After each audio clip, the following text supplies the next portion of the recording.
Insurance isn't one size fits all, and shopping for it shouldn't feel like squeezing into something that just doesn't fit.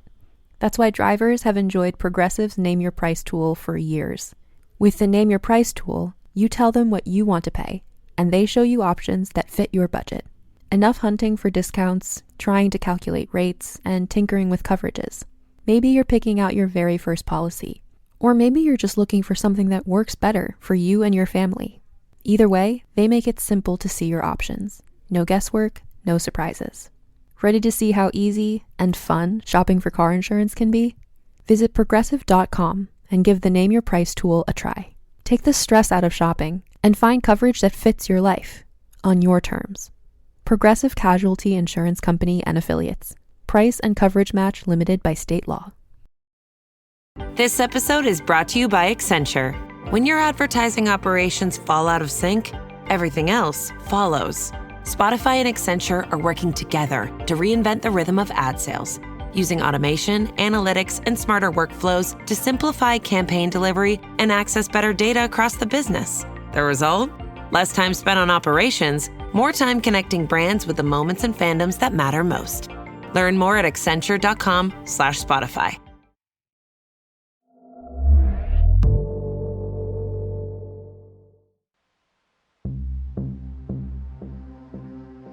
Hi there, Fred here. Welcome you back to Undertow, Realm's podcast of the weird and the wicked.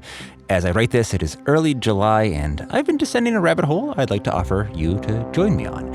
As you know, I'm based in Maine, where Stephen King is a bit of a patron saint of horror, so I take his recommendations on spooky stories quite seriously. One of my favorites of King's relatively newer books is Revival, a sweeping tale of cosmic horror, a novel that was partially inspired, it turns out, by the works of Welsh author Arthur Machen, specifically the short story The Great God Pan, which was published in 1894. In fact, King called The Great God Pan one of the best horror stories ever written in the English language. So you might be wondering why this episode is not The Great God Pan. It is not. But it did, reading that did send me on a bit of an Arthur Machen journey. And it's actually one of his other stories that I wanted to share. So we're starting with a story that is called The White People, which, contrary to what the name might suggest today, is about literal ivory white people from another world, nothing to do with melatonin. And I found it quite riveting, though admittedly it's kind of a difficult work to ingest. Most of the story is a single uninterrupted paragraph, little punctuation, and this real stream of consciousness feel to it. So it's a bit overwhelming on the page. However, I found it really enchanting, and read aloud, the rhythm of the narrative starts to work a lot better. So I decided to read it for you, which is what you'll be hearing today. However, disclaimer, I have made a couple of changes. So I dissected the work called The White People, and it's being released under a different name, The Green Book, because that's what the section you're hearing is called. The work called The White People also includes a prologue and epilogue, which I am not including in this release. So if you're an Arthur Machen purist, you may get mad at me for this, but it's my podcast.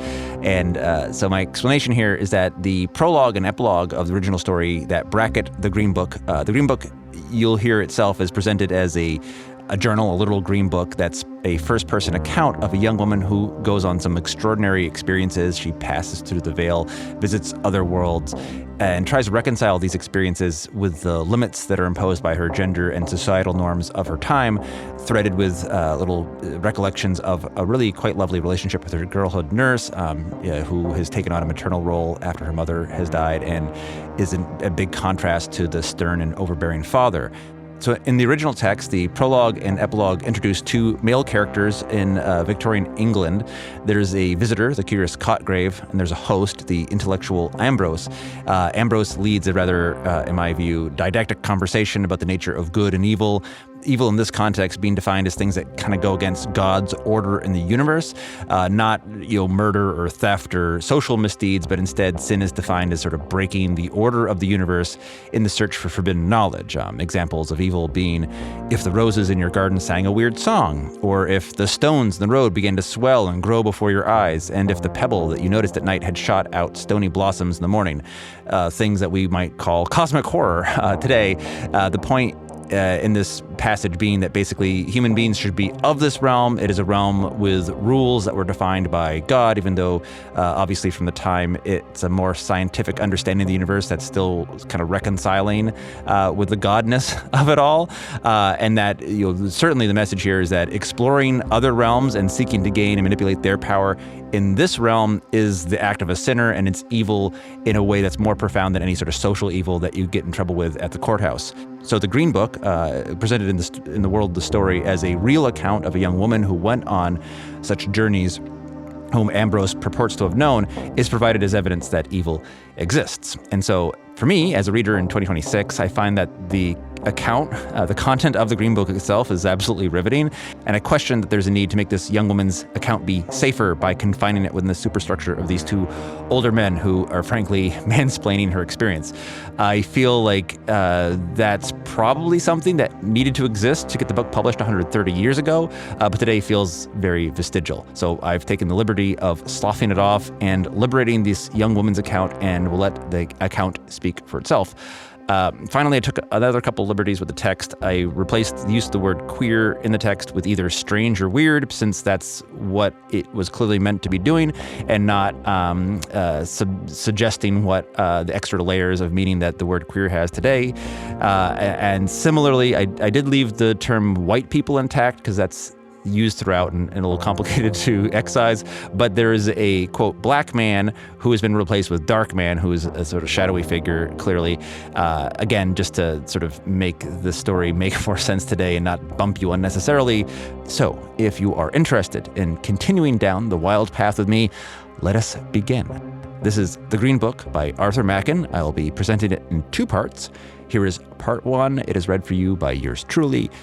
Let us now open The Green Book.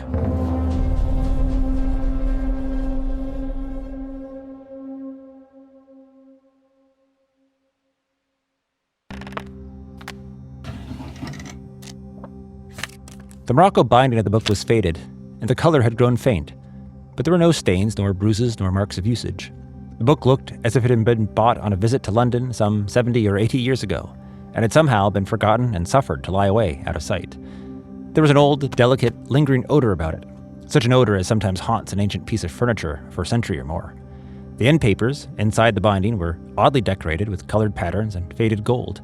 It looked small, but the paper was fine, and there were many leaves, closed, covered with minute, painfully formed characters. "I found this book," the manuscript began, "in a drawer in the old bureau that stands on the landing. It was a very rainy day, and I could not go out, so in the afternoon I got a candle and rummaged in the bureau. Nearly all the drawers were full of old dresses, but one of the small ones looked empty, and I found this book hidden right at the back. I wanted a book like this, so I took it to write in. It is full of secrets. I have a great many other books of secrets I have written, hidden in a safe place. I am going to write here many of the old secrets and some new ones, but there are some I shall not put down at all. I must not write down the real names, the days and months which I found out a year ago, nor the way to make the Aklo letters, or the Chian language, or the great beautiful circles, nor the Mao games, nor the chief songs. I may write something about all these things, but not the way to do them for peculiar reasons. And I must not say who the nymphs are, or the doles, or Gilo, or what vulas mean. All these are most secret secrets, and I'm glad when I remember what they are, and how many wonderful languages I know. But there are some things that I call the secrets of the secrets of the secrets that I dare not think of unless I am quite alone. And then I shut my eyes, and put my hands over them, and whisper the word, and the Alala come. I only do this at night in my room or in certain woods that I know, but I must not describe them as they are secret woods. Then there are the ceremonies, which are all of them important, but some are more delightful than others. There are the white ceremonies, and the green ceremonies, and the scarlet ceremonies. The scarlet ceremonies are the best, but there is only one place where they can be performed properly, though there is a very nice imitation which I have done in other places. Besides these, I have the dances, and the comedy, and I've done the comedy sometimes when the others were looking, but they didn't understand anything about it. I was very little when I first knew about these things. When I was very small and Mother was alive, I can remember remembering things before that, only I got all confused. But I remember when I was 5 or 6, I heard them talking about me when they thought I was not noticing. They were saying how strange I was a year or two before, and how Nurse had called my mother to come and listen to me talking all to myself, and I was saying words that nobody could understand. I was speaking the Zoo language, but I only remember a very few of the words. as it was about the little white faces that used to look at me while I was lying in the cradle. They used to talk to me, and I learned their language and talked to them in it about some great white place where they lived, where the trees and the grasses were all white, and there were white hills as high up as the moon and a cold wind. I have often dreamed of it afterwards, but the faces went away when I was very little. But a wonderful thing happened when I was about 5. My nurse was carrying me on her shoulder. There was a field of yellow corn, and we went through it. It was very hot. Then we came to a path through the wood, and a tall man came after us and went with us till we came to a place where there was a deep pool, and it was very dark and shady. Nurse put me down on the soft moss under a tree, and she said, "You can't go to the pond now." So they left me there, and I sat quite still and watched. And out of the water and out of the wood came 2 wonderful white people, and they began to play and dance and sing. They were a kind of creamy white, like the old ivory figure in the drawing room. One was a beautiful lady with kind, dark eyes and a grave face and long black hair. And she smiled such a strange, sad smile at the other who laughed and came to her. They played together and danced round the pool, and they sang a song till I fell asleep. Nurse woke me up when she came back, and she was looking something like the lady had looked. So I told her all about it and asked her why she looked like that. At first she cried, and then she looked very frightened and turned quite pale. She put me down in the grass and stared at me, and I could see she was shaking all over. Then she said I had been dreaming, but I knew I hadn't. Then she made me promise not to say a word about it to anybody, and if I did, I should be thrown into the black pit. I was not frightened at all, though Nurse was, and I never forgot about it, because when I shut my eyes and it was quite quiet, and I was all alone, I could see them again. Very faint and far away, but very splendid, and little bits of the song they sang came into my head, but I couldn't sing it. I was 13, nearly 14, when I had a very singular adventure. So strange that the day on which it happened is always called the White Day. My mother had been dead for more than a year, and in the morning I had lessons, but they let me go out for walks in the afternoon. And this afternoon, I walked a new way, and a little brook led me into a new country, but I tore my frock getting through some of the difficult places, as the way was through many bushes, and beneath the low branches of trees, and up thorny thickets on the hills, and by dark woods full of creeping thorns, and it was a long, long way. It seemed as if I was going on forever and ever, and I had to creep by a place like a tunnel where a brook must have been, but all the water had dried up, and the floor was rocky, and the bushes had grown overhead till they met, so that it was quite dark. And I went on, and on through that dark place. It was a very long way, and I came to a hill that I never saw before. I was in a dismal thicket full of black twisted boughs that tore me as I went through them, and I cried out because I was smarting all over, and then I found that I was climbing, and I went up and up a long way, till at last the thicket stopped, and I came out crying just under the top of a big bare place where there were ugly gray stones lying all about on the grass, and here and there a little twisted stunted tree came out from under a stone, like a snake. And I went up, right up to the top, a long way. I never saw such big ugly stones before. They came out of the earth, some of them, and some looked as if they had been rolled to where they were, and they went on and on as far as I could see, a long, long way. I looked out from them and saw the country, but it was strange. It was wintertime, and there were black, terrible woods hanging from the hills all around. It was like seeing a large room hung with black curtains, and the shape of the trees seemed quite different from any I had ever seen before. I was afraid. Then beyond the woods there were other hills, round in a great ring, but I had never seen any of them. It all looked black, and everything had a vour over it. It was all so still and silent, and the sky was heavy and grey and sad, like a wicked voorish doom in deep Dendo. I went on into the dreadful rocks. There were hundreds and hundreds of them. Some were like horrid, grinning men. I could see their faces, as if they would jump at me out of the stone and catch hold of me and drag me with them back into the rock, so that I should always be there. And there were other rocks that were like animals, creeping, horrible animals, putting out their tongues, and others were like words that I could not say, and others like dead people lying on the grass. I went on among them, though they frightened me, and my heart was full of wicked songs that they put into it, and I wanted to make faces and twist myself about in the way they did, and I went on, a long way, till at last I liked the rocks, and they didn't frighten me any more. I sang the songs I thought of, songs full of words that must not be spoken or written down.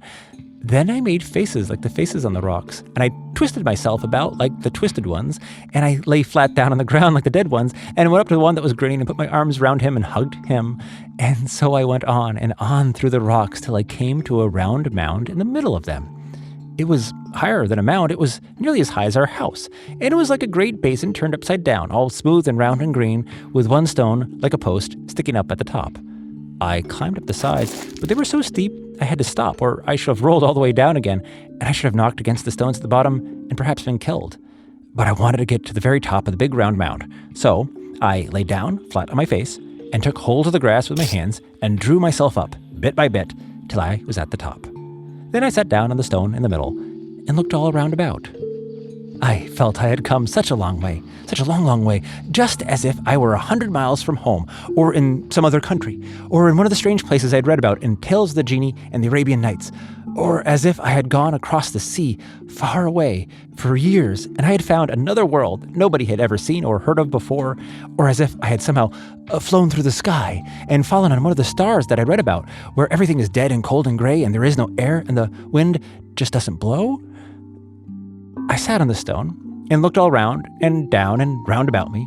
It was just as if I was sitting on a tower in the middle of a gray, empty town, because I could see nothing all around but the gray rocks on the ground. I couldn't make out their shapes anymore, but I could see them on and on for a long way, and I looked at them, and they seemed as if they had been arranged into patterns and shapes and figures. I knew that couldn't be, because I had seen a lot of them coming right out of the earth, joined to deep rocks below. So I looked again, but still I saw nothing but circles, and small circles inside big ones, and pyramids, and domes, and spires, and they seemed all to go round and round the place where I was sitting, and the more I looked, the more I saw great big rings of rocks getting bigger and bigger, and I stared so long that it felt as if they were all moving and turning like a great wheel, and I was turning too in the middle. I got quite dizzy and confused in the head, and everything began to be hazy and not clear, and I saw little sparks of blue light, and the stones looked as if they were springing and dancing and twisting as they went round and round and round. I was frightened again, and I cried out loud and jumped up from the stone where I was sitting on and fell down. When I got up, I was so glad they all looked still, and I sat down on the top and slid down the mound and went on again. I danced as I went, in the peculiar way the rocks had danced when I got giddy, and I was so glad I could do it quite well, and I danced and danced along and sang extraordinary songs that came into my head. At last, I came to the edge of that great flat hill, and there were no more rocks, and the way went again through a dark thicket and hollow. It was just as bad as the other one I went through climbing up, but I didn't mind this one, because I was so glad I had seen those singular dances and could imitate them. I went down, creeping through the bushes, and a tall nettle stung me on my leg and made me burn, but I didn't mind it, and I tingled with the boughs and the thorns, but I only laughed and sang. Then I got out of the thicket into a close valley, a little secret place, like a dark passage that no one ever knows of, because it was so narrow and deep and the woods were so thick round it. There's a steep bank with trees hanging over it, and there the ferns keep green all through the winter when they're dead and brown up on the hill, and the ferns there have a sweet, rich smell, like what oozes out of fir trees. There was a little stream of water running down this valley, so small that I could easily step across it. I drank the water with my hand, and it tasted like bright yellow wine, and it sparkled and bubbled as it ran down over beautiful red and yellow and green stones, so that it seemed alive, and all colors at once. I drank it, and I drank more with my hand, but I couldn't drink enough, so I lay down and bent my head and suckled the water with my lips. It tasted much better, drinking it that way, and a ripple would come up to my mouth and give me a kiss, and I laughed and drank again and pretended there was a nymph, like the one in the old picture at home, who lived in the water and was kissing me. So I bent low down to the water and put my lips softly to it and whispered to the nymph that I would come again. I felt sure it could not be common water. I was so glad when I got up and went on, and I danced again and went up and up the valley under hanging hills. And when I came to the top, the ground rose up in front of me, tall and steep as a wall, and there was nothing but the green wall and the sky. I thought of forever and forever, world without end, amen. And I thought I must really have found the end of the world, because it was like the end of everything, as if there could be nothing at all beyond except the kingdom of Ur, where the light goes when it is put out, and where the water goes when the sun takes it away. I began to think of all the long, long way I had journeyed, how I had found a brook and followed it on, and gone through bushes and thorny thickets and dark woods full of creeping thorns. Then I had crept up a tunnel under trees and climbed a thicket and seen all the gray rocks and sat in the middle of them when they were turned round. And then I had gone on through the gray rocks and come down the hill, through the stinging thicket and up the dark valley, all a long, long way. I wondered how I should get home again, if I could ever find the way, and if my home was there anymore, or if it were turned and everyone in it into gray rocks, as in the Arabian Nights. So I sat down on the grass and thought, what should I do next? I was tired, and my feet were hot with walking, and as I looked around, I saw there was a wonderful well just under the high, steep wall of grass. All the ground round it was covered with bright, green, dripping moss. There was every kind of moss there, moss like beautiful red ferns, and like palms and fir trees. and it was all green as jewelry, and drops of water hung on it like diamonds. And in the middle was the great well, deep and shining and beautiful, so clear that it looked as if I could touch the red sand at the bottom, but it was far below. I stood by it and looked in, as if I were looking in a glass. At the bottom of the well, in the middle of it, the red grains of sand were moving and stirring all the time, and I saw how the water bubbled up, but at the top it was quite smooth and full and brimming. It was a great well, large like a bath, and with a shining, glittering green moss about it. It looked like a great white jewel, with green jewels all around. My feet were so hot and tired that I took off my boots and stockings and let my feet down into the water. And the water was soft and cold. And when I got up, I wasn't tired anymore, and I felt I must go on, farther and see what was on the other side of the wall.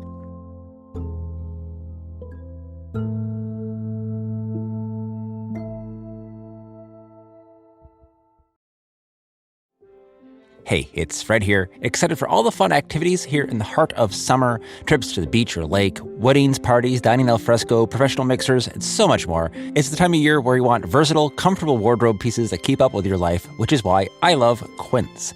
Top of my list of go-tos from Quince, definitely their 100% European linen garments. Got a few versions of their button-up long and short-sleeve shirts, pants, and shorts. Also love their performance t-shirts, which look sharp and are breathable and cool. And it's not just clothes. They have great luggage and travel accessories to build out your kit for summer vacation plans, as well as a full complement of bed and bath products, including the most fluffy Turkish cotton terry robe you could ever imagine. Everything at Quince is priced 50 to 80% less than similar brands, possible because they work directly with ethical factories and cut out the middlemen, so you're paying for exceptional quality, not brand markup. Make your summer wardrobe feel easier. Go to quince.com/undertow for free shipping on your order and 365-day returns. Now available in Canada too. That's QUINCE.com/undertow, under TOW, for free shipping and 365-day returns. Quince.com/undertow. Starting or growing your own business can be intimidating and lonely at times. Your to-do list may feel endless with new tasks, and lists can easily begin to overrun your life. So finding the right tool that not only helps you out, but simplifies everything as a built-in business partner can be a game changer. For millions of businesses, that tool is Shopify. Shopify is the commerce platform behind millions of businesses around the world and 10% of all e-commerce in the US. From household names like Gymshark, Rare Beauty, and Heinz, to brands just getting started. Shopify has hundreds of ready-to-use templates that can help you build a beautiful online store that matches your brand's style. And you can tackle all the important tasks in one place, from inventory to payments to analytics and more. No need to save multiple websites or try to figure out what platform is hosting the tool that you need. And if people haven't heard about your brand, you can get the word out like you have a marketing team behind you, with easy-to-run email and social media campaigns to reach customers wherever they're scrolling or strolling. Start your business today with the industry's best business partner, Shopify, and start hearing. Sign up for your $1 per month trial today at shopify.com/realm.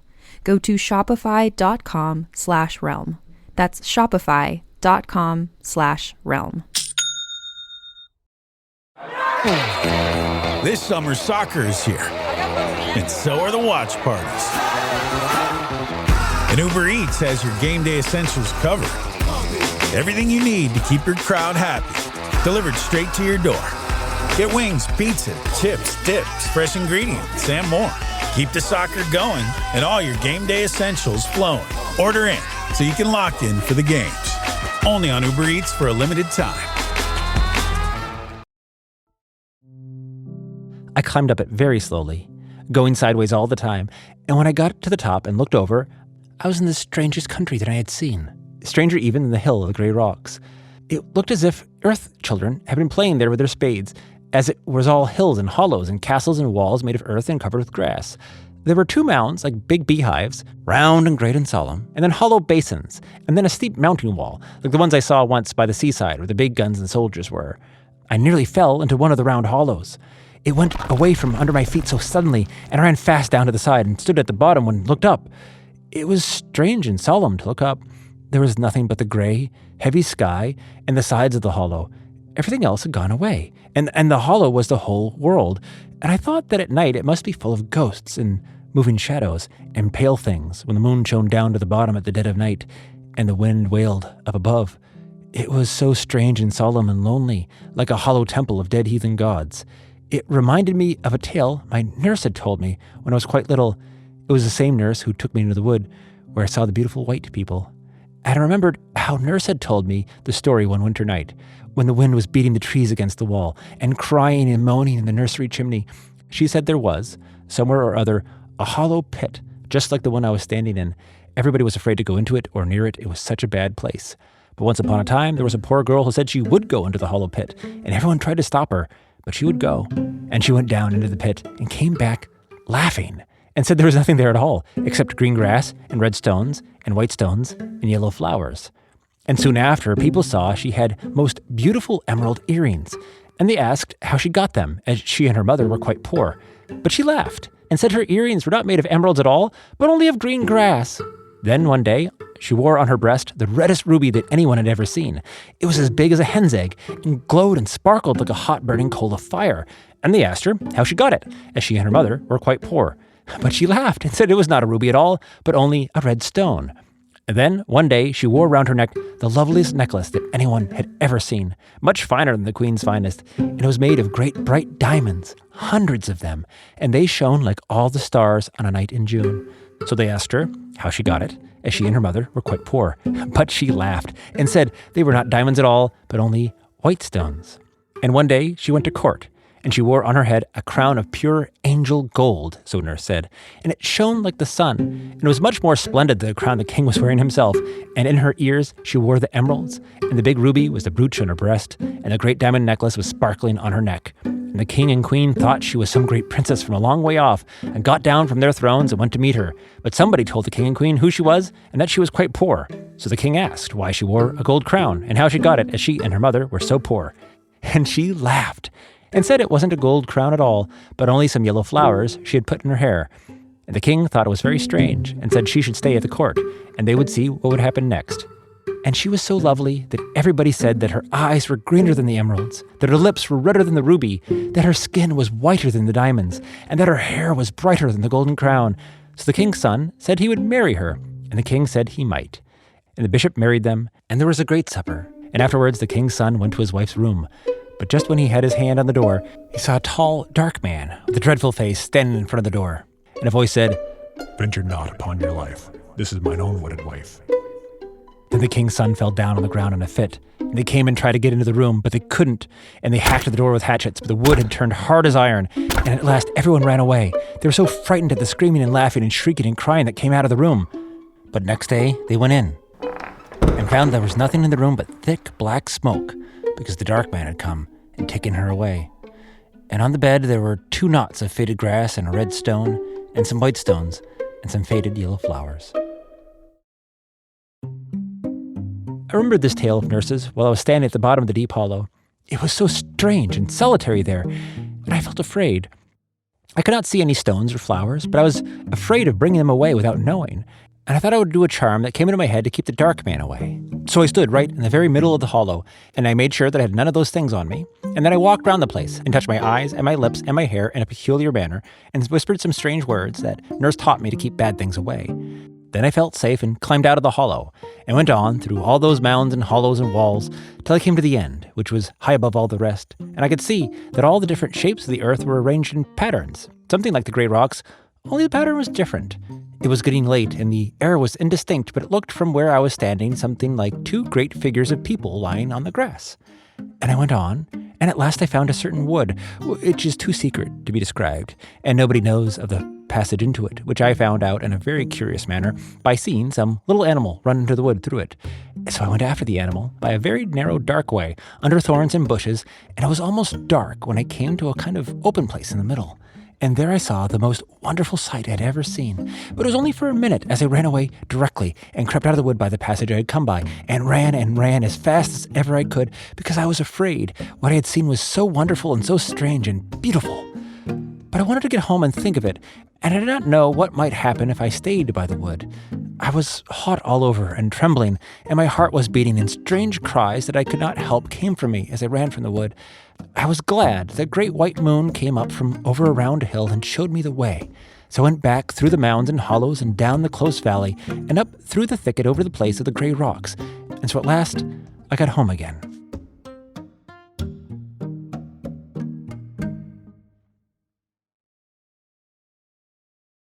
My father was busy in his study, and the servants had not told about my not coming home, though they were frightened and wondered what they ought to do. So I told them I had lost my way, but I did not let them find out the real way I had been. I went to bed and lay awake all through the night, thinking of what I had seen. When I came out of the narrow way, and it looked all shining, though the air was dark, it seemed so certain, and all the way home I was quite sure that I had seen it. And I wanted to be alone in my room and be glad over it all to myself, and shut my eyes and pretend it was there, and do all the things I would have done if I had not been so afraid. But when I shut my eyes, the sight would not come, and I began to think about all my adventures all over again, and I remembered how dusky and strange it was at the end, and I was afraid it must all be a mistake, because it seemed impossible it could happen. It seemed like one of Nurse's tales, which I didn't really believe in, though I was frightened at the bottom of the hollow, and the stories she told me when I was little came back into my head, and I wondered whether it was really there what I thought I had seen, or whether any of her tales could have happened a long time ago. It was so strange. I lay awake there in my room at the back of the house, and the moon was shining on the other side towards the river, so the bright light did not fall upon the wall. And the house was quite still. I had heard my father come upstairs, and just after the clock struck 12, and after the house was still and empty, as if there was nobody alive in it. And though it was all dark and indistinct in my room, a pale, glimmering kind of light shone in through the white blind. And once I got up and looked out, and there was a great black shadow of the house covering the garden, looking like a prison where men are hanged. And then beyond it was all white, and the wood shone white with black gulfs between the trees. It was still and clear, and there were no clouds in the sky. I wanted to think of what I had seen, but I couldn't. And I began to think of all the tales that Nurse had told me so long ago that I thought I had forgotten. But they all came back and mixed up with the thickets and the gray rocks and the hollows and the earth and the secret wood till I hardly knew what was new and what was old, or whether it was not all dreaming. And then I remembered that hot summer afternoon so long ago when Nurse left me by myself in the shade, and the white people came out of the water and out of the wood and played and danced and sang. And I began to fancy that Nurse told me something like it before I saw them, only I couldn't recollect exactly what she had told me. Then I wondered whether she had been the White Lady, as I remembered she was just as white and beautiful, and had the same dark eyes and black hair, and sometimes she smiled and looked like the lady had looked, and when she was telling me some of her stories, beginning with Once Upon a Time, or In the Time of the Fairies. But I thought she couldn't be the lady, as she seemed to have gone a different way into the wood, and I didn't think the man who came after us could be the other, or I couldn't have seen that wonderful secret in the secret wood. I thought of the moon, but it was afterwards, when I was in the middle of the wild land, where the earth was made into the shapes of great figures, and it was all walls and mysterious hollows and smooth round mounds, that I saw a great white moon come up over a round hill. I was wondering about all these things, till at last I got quite frightened, because I was afraid something had happened to me, and I remembered Nurse's tale of the poor girl who went into the hollow pit and was carried away at last by the dark man. I knew I had gone into a hollow pit too, and perhaps it was the same, and I had done something dreadful. So I did the charm over again, and touched my eyes and my lips and my hair in a peculiar manner, and said the old words from the fairy language, so that I might be sure I had not been carried away. I tried again to see the secret wood, and to creep up the passage and see what I had seen there, but somehow I couldn't, and I kept on thinking of Nurse's stories. There was one I remembered, about a young man who once upon a time went hunting, and all the day he and his hounds hunted everywhere, and they crossed the rivers and went into all the woods and went round the marshes, but they couldn't find anything at all. And they hunted all day till the sun sank down and began to set behind the mountain. And the young man was angry because he couldn't find anything, and he was going to turn back when just as the sun touched the mountain, he saw out of a break in front of him a beautiful white stag. And he cheered to his hounds, but they whined and would not follow. And he cheered to his horse, but it shivered and stood stock still. And the young man jumped off the horse and left the hounds and began to follow the white stag all alone. And soon it was quite dark, and the sky was black, without a single star shining in it, and the stag went into the darkness. And though the man had brought his gun with him, he never shot at the stag, because he wanted to catch it, and he was afraid he would lose it in the night. But he never lost it once, though the sky was so black and the air was so dark, and the stag went on till the young man didn't know a bit where he was. And they went through enormous woods where the air was full of whispers, and a pale dead light came out from the rotten trunks that were lying on the ground. And just as the man thought he had lost the stag, he would see it all white and shining in front of him, and he would run fast to catch it. But the stag was always faster, so he did not catch it. And they went on through the enormous woods, and they swam across rivers, and they waded through black marshes where the ground bubbled, and the air was full of will-o-wisps. And the stag fled down into the rocky, narrow valleys, where the air was like the smell of a vault, and the man went after it. And they went over the great mountains, and the man heard the wind come down from the sky, and the stag went on, and the man went after. At last the sun rose, and the young man found he was in a country that he had never seen before. It was a beautiful valley with a bright stream running through it, and a great big round hill in the middle. And the stag went down the valley, toward the hill, and it seemed to be getting tired and went slower and slower. And though the man was tired too, he began to run faster, and he was sure he would catch the stag at last. But just as they got to the bottom of the hill, and the man stretched out his hand to catch the stag, it vanished into the earth. And the man began to cry. He was so sorry that he had lost it after all his long hunting. But as he was crying, he saw that there was a door in the hill, just in front of him, and he went in.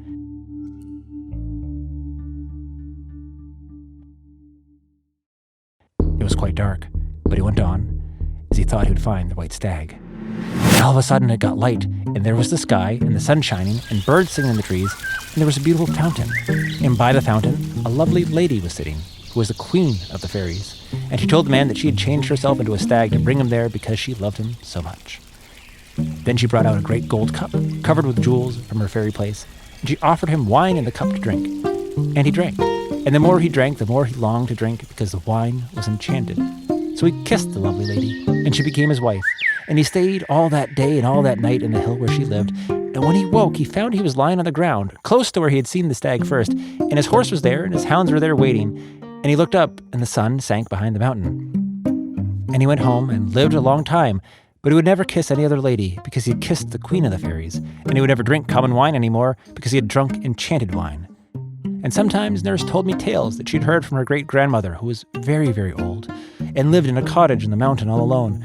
And most of these tales were about a hill where people used to meet at night long ago, and they used to play all sorts of strange games and do strange things that Nurse told me of. But I couldn't understand. And now, she said, everybody but her great-grandmother had forgotten all about it, and nobody knew where the hill was, not even her great-grandmother. But she told me one very strange story about the hill, and I trembled when I remembered it. She said that people always went there in summer when it was very hot, and they had to dance a good deal. It would be all dark at first, and there were trees there, which made it much darker, and people would come one by one from all directions by a secret path which nobody else knew, and 2 persons would keep the gate, and everyone as they came up had to give a very curious sign, which Nurse showed me as well as she could, but she said she couldn't show me properly. And all kinds of people would come. There would be gentlefolks and village folks, and some old people and boys and girls, and quite small children who sat and watched. It would all be dark as they came in, except in one corner where someone was burning something that smelt strong and sweet and made them laugh, and there one would see a glaring of coals and the smoke mounting up red.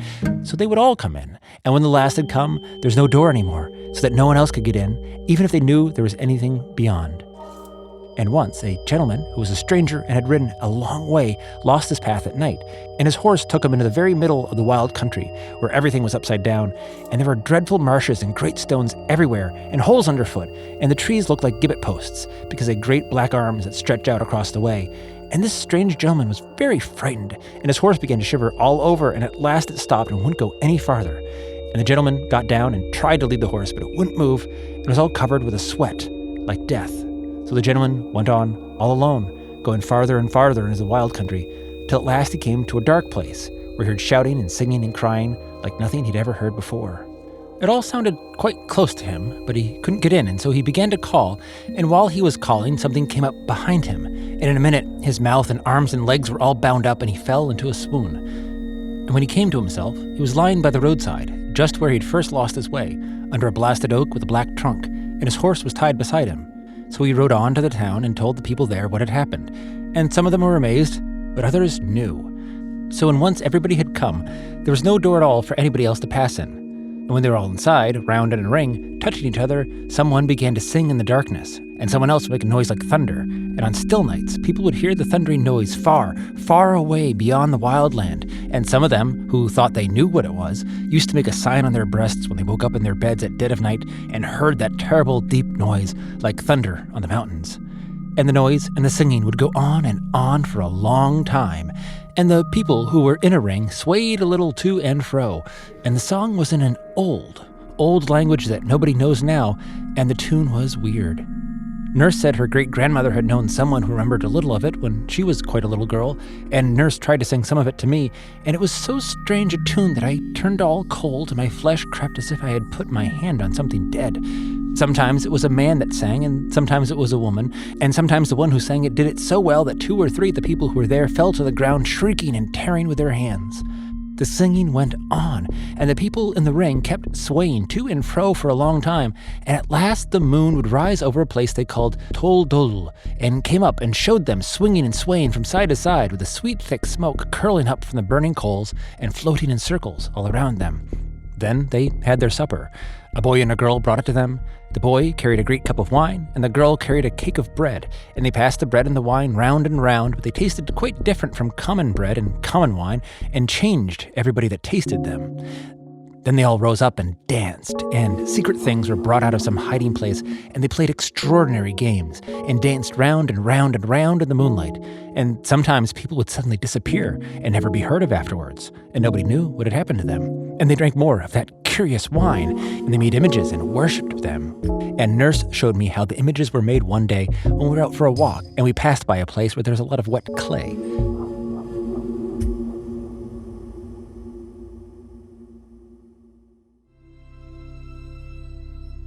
And that was The Green Book Part 1 by Arthur Machen, a story of strange experiences woven together with stories that might be fairy tales, but also might be encoding important magical knowledge that was otherwise forbidden. The journey to these strange realms that may or may not exist and certainly were dangerous to talk about in the time in which this story was written will continue next week when I read for you Part 2 of The Green Book. Until then, you've been listening to Undertow. The Green Book is a Dagaz Media production, performed and sound designed by Fred Greenhalgh, with music from Blue Dot Sessions. Undertow is a production of Realm, with executive producers Fred Greenhalgh and Molly Barton. Undertow's theme is by Marcus Pagala. Thanks for listening, and stay spooky.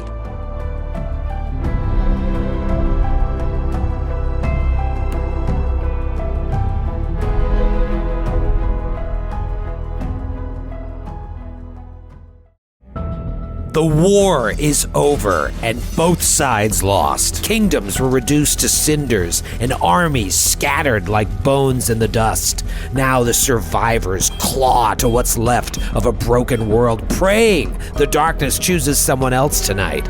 But in the Shadow Dark, the darkness always wins. This is old school adventuring at its most cruel. Your torch ticks down in real time, and when that flame dies, something else rises to finish the job. This is a brutal rules-light nightmare with a story that emerges organically based on the decisions that the characters make. This is what it felt like to play RPGs in the 80s, and man, it is so good to be back. Join the Glass Cannon podcast as we plunge into the Shadow Dark every Thursday night at 8 p.m. Eastern on youtube.com/theglasscannon, with the podcast version dropping the next day. See what everybody's talking about and join us in the dark. There's something wrong with Beck's End. The locals know it. The visitors feel it. And when the floodwaters rise, there's nowhere left to run from it. When journalist Maya arrives in the isolated town, she finds herself trapped by a flash flood and a community increasingly consumed by fear, fanaticism, and the voices that seem to float through the floodwaters. Beck's End is a new folk horror audio drama series about isolation, radicalization, and asks the question if redemption is ever possible once all hell has broken loose. Now funding on Kickstarter. Help bring the town of Beck's End to life at becksend.com.